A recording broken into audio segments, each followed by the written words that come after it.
right. It is another totally rewarding chat. And today we have Alison Stevens. How are you? I'm well, Sean. How are you? Good. So she is the Senior Director of HR Services at Paychex. And instead of me just completely screwing that whole thing up and talking about that, can you basically talk about what that is for people who everyone probably knows who Paychex is, but what their HR services are, and then give your elevator pitch of your background on however many stories your elevator goes. I would be delighted to. So, my role at Paychex is quite simply I lead a team of amazing HR professionals.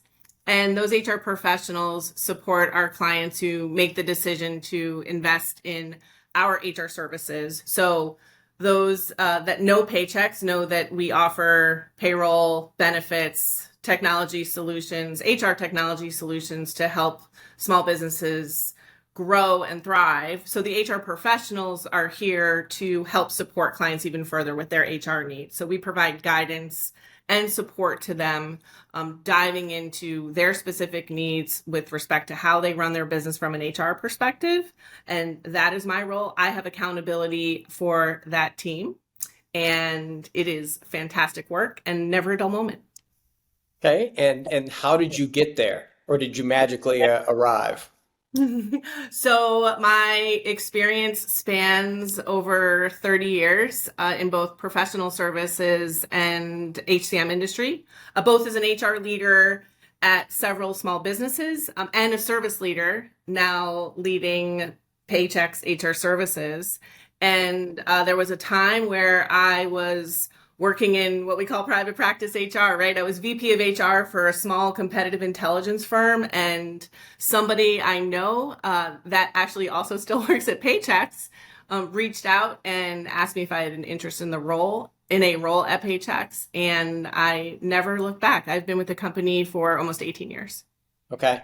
Well, I notoriously tell everywhere I present that I have never been a practitioner because that job just looks like it sucks and it's hard. Right? I mean, I'm just the honest answer. Yeah, It looks ridiculously hard and you have to deal with a lot of people. And you it's are very hard. dialing in from Stowe, Massachusetts, is that right? I am. Because I all the am. cool kids live in Massachusetts. So That's right. although for people always before we begin, people always think everyone's close to Boston. So strangely, you're like 45 minutes an hour. Is that probably right? That's exactly right. They're Yeah. about, like 33 miles west of Boston. So it's a good Okay. 45-minute drive. Yeah. And I have to mock you a little bit. When we started the call, you were like in Western Massachusetts, which basically that's how people, or Central Massachusetts, you said, Central. which is South. basically it's like Boston and then Worcester's far west and then it's California. I swear Right. that's what people think because we live in Western Massachusetts and people are like that's Springfield and we're like that's still far away for us. So it's always interesting to hear how people from the near Boston reference Boston and then everything's just west. Exactly. That is true. That is true. But the real So to question is, have show you this is been there all this time? Have you been in Massachusetts? Have you always lived in? no, we were in Vermont for a Okay. long period of time. I'm from the Midwest originally, so I can't actually claim to be a complete, New Englander. I married into the New England group. Okay, fair. Fair. So to prove you're a human, to check the I'm not a robot box. So what do you do for fun outside of work? So I am well, first of all, I'm a New Yorker. I'm a New Yorker living in Massachusetts. So don't Okay. ask me what my sports teams are because my answers always make people upset. That Um, will make us, that will be a problem. So we'll just leave that yeah, go. let's keep on moving. Let's keep on moving. So outside of work, I like to do a lot of things. But probably for me, the thing I love the most is outdoors and getting fresh air and being in New England.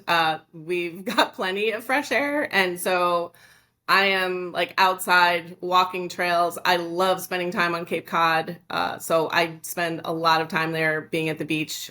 You'll find me there whenever I have free time, particularly in the summer. I also recently started to take very seriously the concept of developing strength, my physical strength. Okay. So I am trying to get to my 200th strength workout using the Peloton app. I'm almost there. I think I have about 6 to go. Okay. So yeah, that's what I do in my spare time. I'm also pretty active in my community. So I sit on the board of directors for our local Boys and Girls Club, helping them with some HR stuff and safety. And then I also am a member of a national board called Young People in Recovery that helps young adults with access to resources, skills training, and great support, helping them navigate their recovery journey. That's awesome. That's for a whole nother topic sometime, but I podcasted a bunch. The skills that we have in HR-ish that we think are pretty rudimentary, you can donate to miscellaneous nonprofits and places, and 10 hours saves them oodles of time. They just don't know. And you might think it's the most, tactical thing, and for them it's highly strategic. And so the ability to donate that time is huge, and I hope more people do that. So it's awesome to hear that you're doing that. Thank you, and totally agree. So the reason I wanted to, get you on and chat was Paychex. Yeah, I think the average company size is somewhere around 40. You can correct me if I'm wrong. And obviously that sways, to the hundreds to, potentially thousand to those with two or three paying people probably. And so having been in the industry mostly at larger places, tackling larger orgs, I'm fascinated by what do you see as the different challenges that they face in a small organization versus what a lot of compensation or total rewards professionals are dealing with. Yeah, it really is fascinating, Sean, just to sort of see small businesses and how they navigate things like HR, and then more specifically how they navigate compensation. And I think probably one of the biggest challenges they have is that they only have a handful of people, right? So if we're talking an average of 40, like think about even those much smaller businesses, right, who only have a few people available to perform each role, which means, they don't have all the resources to help manage the employee life cycle from hiring to retiring. With that, they often then don't necessarily have a great pulse on what are the standards of compensation, how can they attract talent and secure the critical hires that they need for their businesses to thrive. And then there might be further constraint on what they can even offer, right? So whether it's compensation, whether it's benefits, whether it's both, a large corporation, as you know, has a lot more agility at times to offer that wide variety of benefits, like a gym membership or unlimited PTO or retirement, plan matches. And small businesses usually have to rely on more basic offerings to entice their talent to come work there. And I think they find that they're pressured, right? Particularly in today's environment, they're pressured on what else can they do to bring talent into the door. And so if you had to, and I reiterate that I was at the South Carolina Human Resource Association, presenting, and I'm getting up to talk about compensation planning. And I'm thinking like this is the most important thing in HR, right? Because that's kind of where we are. And the leader of the group says, before we bring up Sean, let's talk about the next 4 months worth of stuff, right? And it was a legal review, workers' compensation, active shooter, and I'm like, now I'm meaningless, right?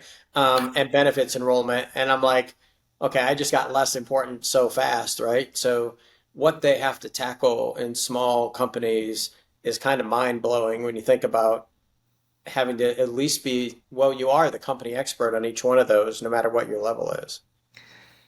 Yeah. And, even within that, right, the volume of things they need to know that they most likely don't know. And then on top of that, it's the challenge of just having to navigate the regulatory environment, right? Understanding pay equity laws, salary history bands, pay transparency, how do they stay on top of all of those things? I think that's also a real challenge for small business owners, from time to just knowing where to go to get the information they need that's trustworthy, to really be sure they have what they need to make the right decisions for their businesses. But totally true. So how do you see small companies tackling, total rewards or compensation?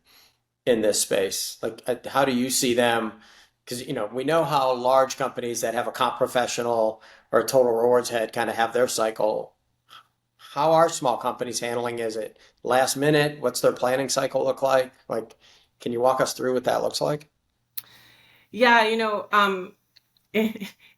I talk to my HR professionals, like I talk to my team often, and I think they find that, a lot of times our clients who are small business owners are making, they're making decisions on a whim, or they're making decisions based on what they know, right? So what they know may not be, up to standard. They might not be paying, right, in alignment with the market. They may not be, they might be out of compliance. I think there's a lot of things wrapped into that, happen inside of a small business, where, they can go pretty far off track before, they realize, oh, wait, we might have a problem.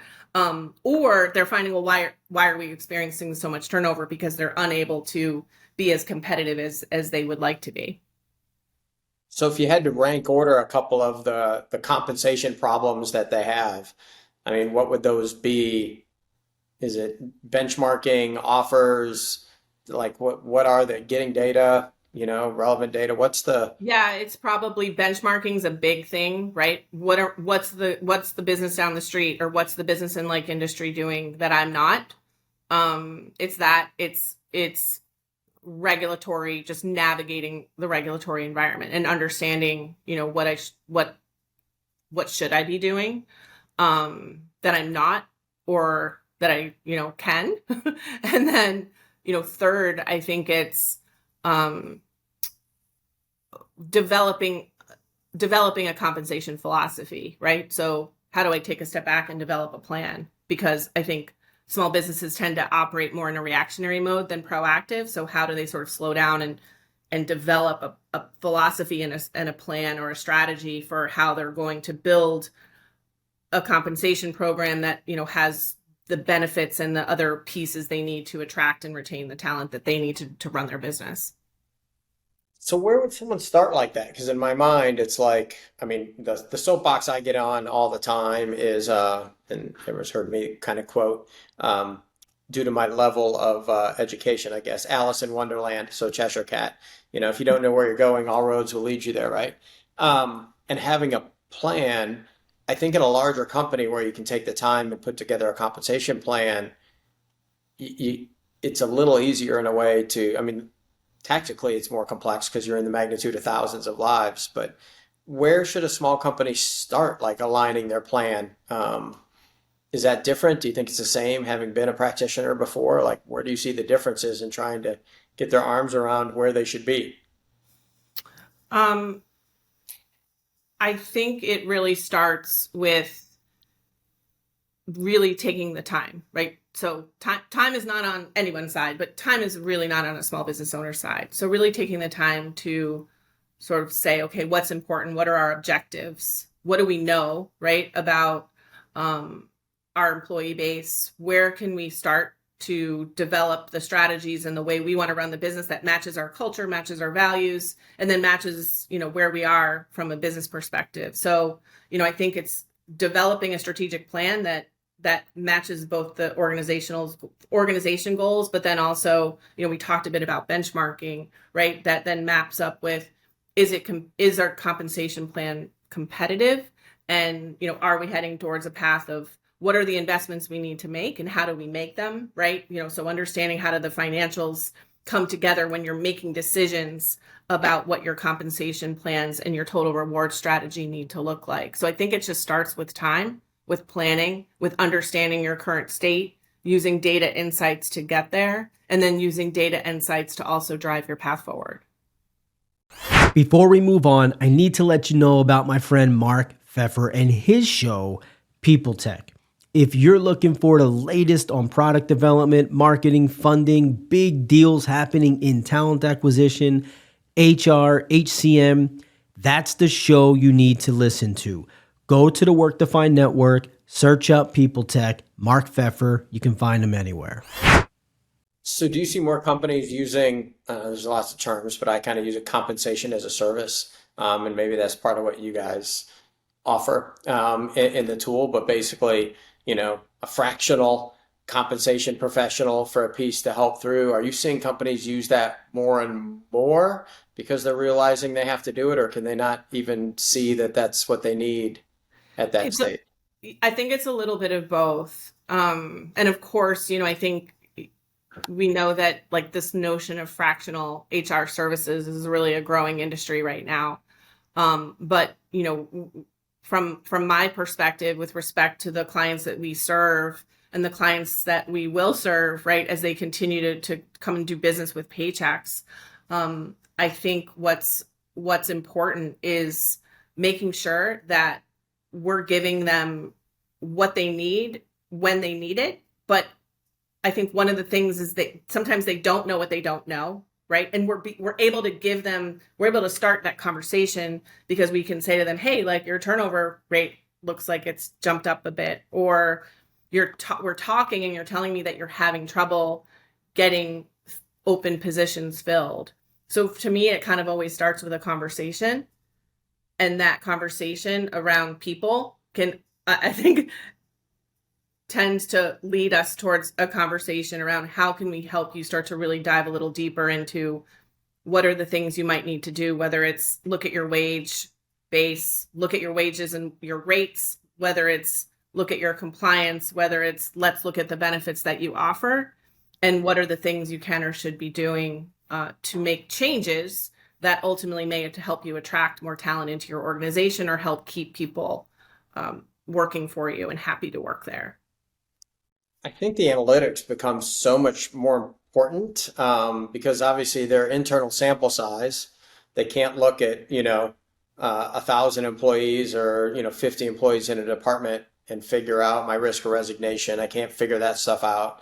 But sometimes I think the more tools we offer small companies, they start to box themselves in. And the example I've been using is, small companies a lot of times will want to benchmark against other small companies.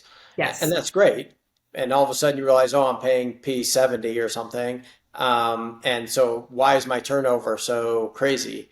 But then you realize you're only comparing yourself for small companies. And to your point, large companies, benefits, the whole package for a lot, might put you actually at P40 in the market. And so is the problem actually a pay problem or not? It gets hard to get your arms around when you're a small company without all the analytics, which sounds a little inverse, right? I think companies think I'm huge, I need all these analytics. But actually, if you're small, how do you know what a good job looks like when your sample size is tiny?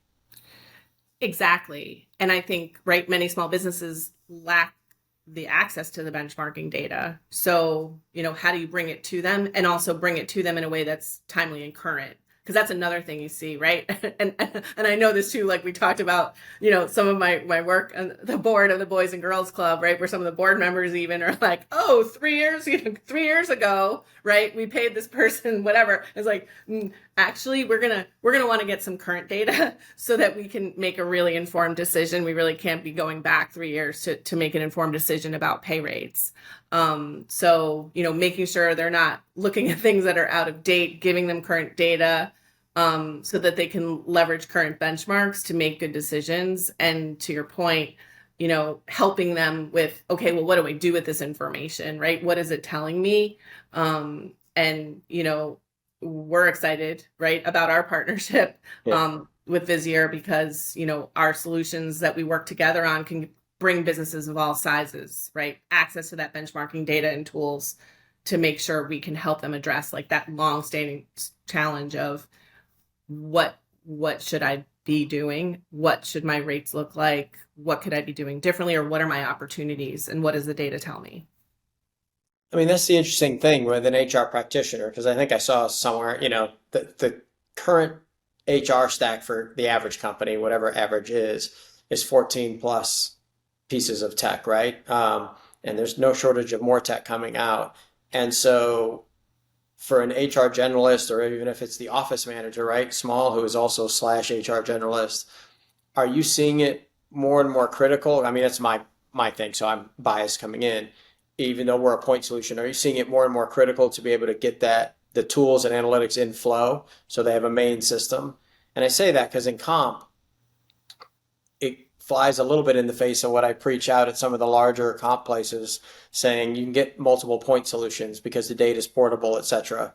But when you're a comp professional, you can have two or three tools, and that's what you do all year long. If you added up all the tools a HR generalist had to go into, I mean, it's crazy. So does it become more important to be able to put those in flow and in the system? I I think it definitely is, right? You have to be able to bring together sort of the full spectrum of your workforce analytics, right? So your people data, your finance data, so that businesses can really understand, like, what's going on with my talent in the organization, and how are my total rewards even distributed? What are my costs of labor? And I think when you're an HR professional trying to go to different places to go get that information, I feel like speed to action is more important than ever. And so when you're bringing it together under one flow, how do you make sure you can make the right decisions, and not have to stop and start by going to different places to then have to aggregate the information to make that decision? Just my opinion.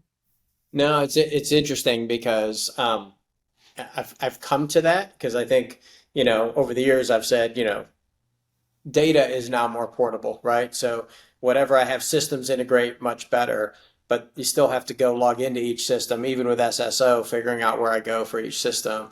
And so I think the smaller the organization, the more hats you have to wear, basically. Now can I have that in one place, or at least the same number of places as somebody else doing a more specific job?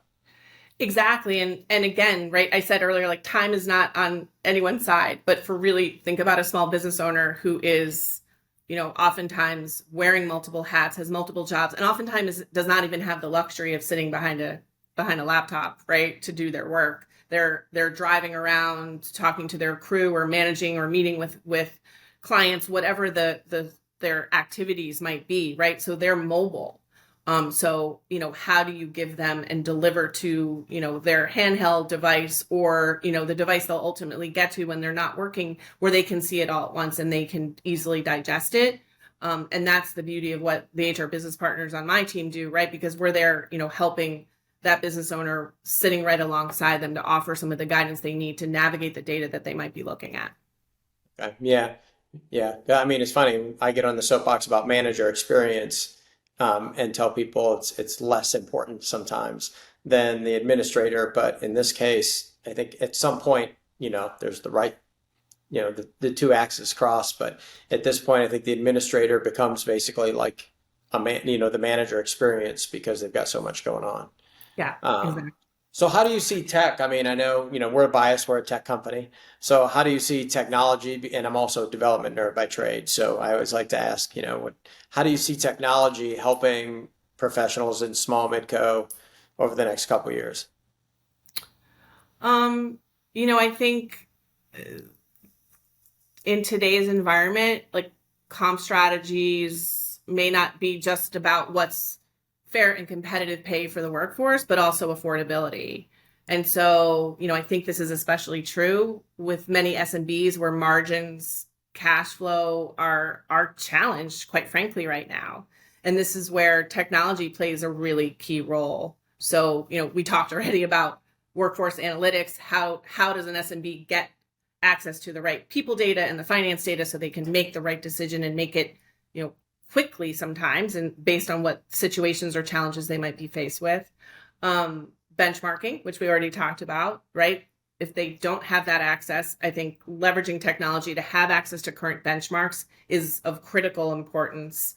And then, developing a strategy around, how do you develop some low overhead benefit solutions? And, there's there's 5 generations in the workplace right now. So there's so much variability in the benefits that people want, what's important to them. And, that historically puts that larger company at an advantage, but SMBs can't necessarily afford, right, same breadth and depth of the benefits that a large enterprise might offer. So, add on to that the cost of administrative overhead to the employer, and it becomes a really, really big challenge to stay competitive for talent as a small business. So, really trying to identify what are those low overhead solutions you can integrate into your your talent strategy so that you can get your employees to a place where they're happy, they're reporting to work every day, and they're staying.